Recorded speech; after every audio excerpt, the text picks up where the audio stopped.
Welcome everyone to Roll for Recipe. For those who are new here, I roll these dice for ingredients and then try to make a dish with them. Now let's get to rolling. First off, as always, the D10 restriction roll. 4 for ingredient spotlight, we gotta resolve that at the end. Next up, a D8 for protein. 7 for ground beef, probably one of the easiest proteins to work with pretty much of all time. And now, D6 for carb. For rice noodles. Rice noodles of various types are popular throughout Asian cuisines. Definitely popular to serve it with beef. I'm not sure about ground beef though, so let's see what else we roll. 2d12 for seasonings. Double 2 for double pumpkin spice. So here in the States, we usually think of pumpkin spice as like a dessert spice blend. It's perfectly fine in savory dishes though. I'm not sure I really want it for the spotlight here. And 2d20 for our produce. 5 and 7, bean sprouts and a frozen vegetable mix of some kind. I guess technically it just says frozen mix, so I theoretically could use a frozen berry mix or something, but I don't know why you would do that. And of course, the D100 Wild Magic Roll.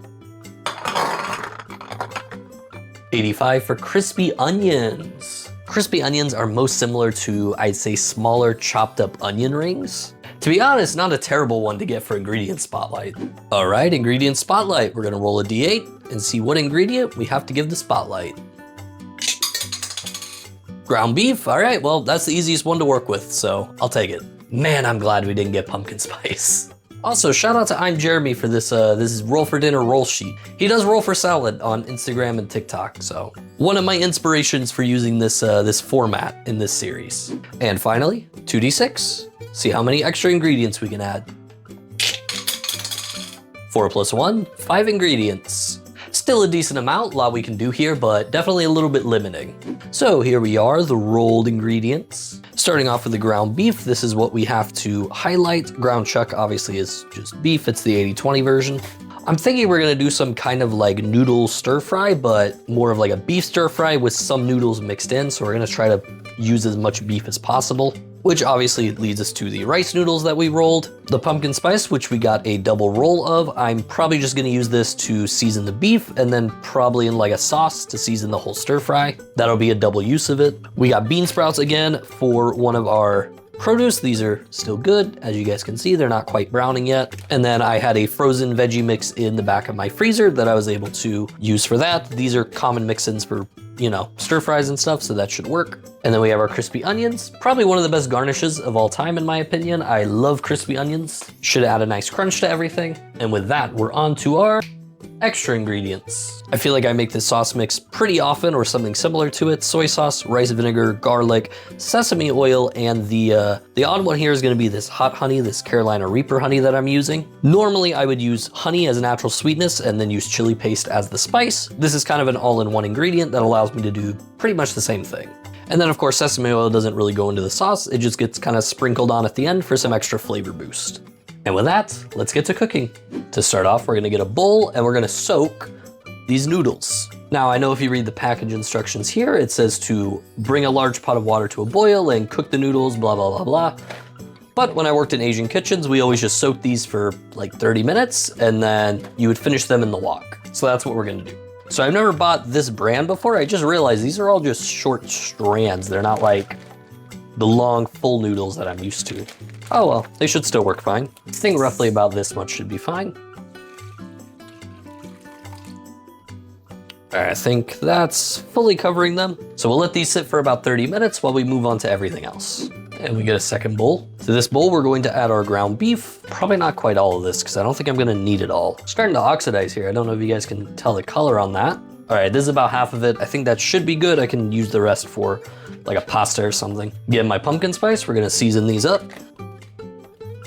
Pumpkin spice is just cinnamon, nutmeg, ginger, and cloves. It's a pretty nice warm spice blend. It actually works surprisingly well for savory cooking. Also gonna use a little bit of salt. Of course, salt is a free ingredient because, well, you kind of need salt to cook. Ooh, a lot came out there. Sadly, when I designed the rules, pepper was not one of the free ingredients. So I don't know what I was thinking there. Maybe it should be a free ingredient. All right, beef is ready. Let's make a sauce real quick.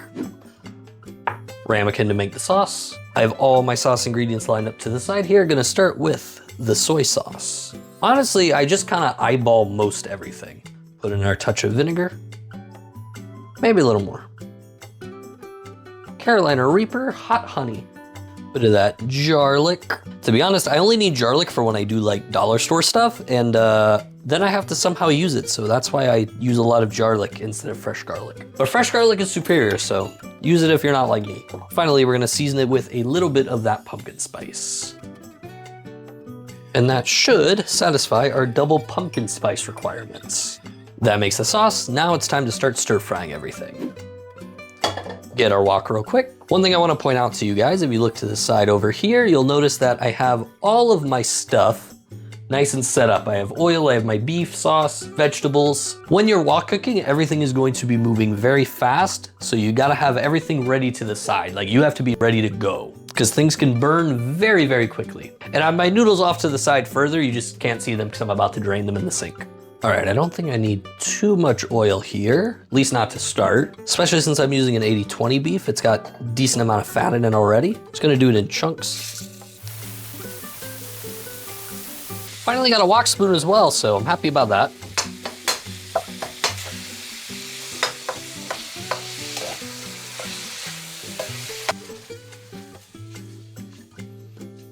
Removing some of this liquid because it's more liquid than oil at this point. The drained noodles.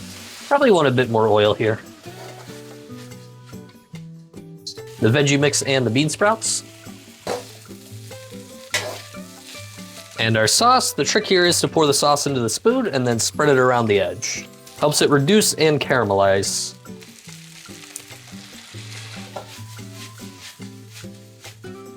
See if I can still do this. Hey! And then of course we're gonna finish at the end with our sesame oil. Just a few little dashes in there. Give a little flavor to it.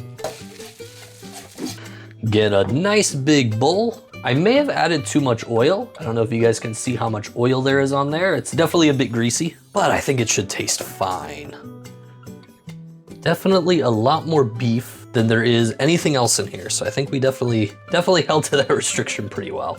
And we're gonna garnish with some crispy onions. Normally I would go with the French's brand, which is like what everybody uses always, but I figured I'd try something new. Quick reminder to like and subscribe if you like this video and wanna see more. This is a very beef heavy bowl. I don't know if you guys can quite see that up there. Bon appetit.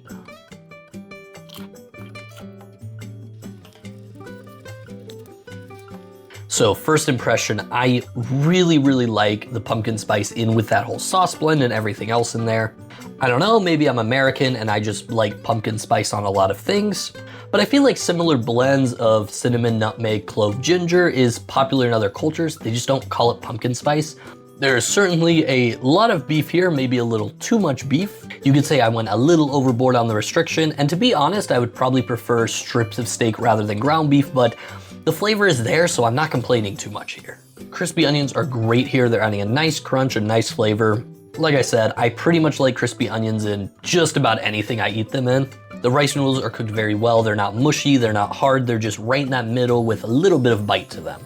Vegetables, a little underwhelming here, but that's to be expected with all the beef and other flavors that we have in here. They just kind of fade into the background. Overall though, pretty solid dish. All right, for a score and kind of a breakdown of my thoughts here, I'm really on the cusp between high 7s and low 8s. Usually low 8s means restaurant quality, but barely. Flavor here was incredible. I really like that pumpkin spice mixed in with that sauce blend, and the sauce itself is really good. It's got umami, it's got acid, it's got spice, it's got sweet.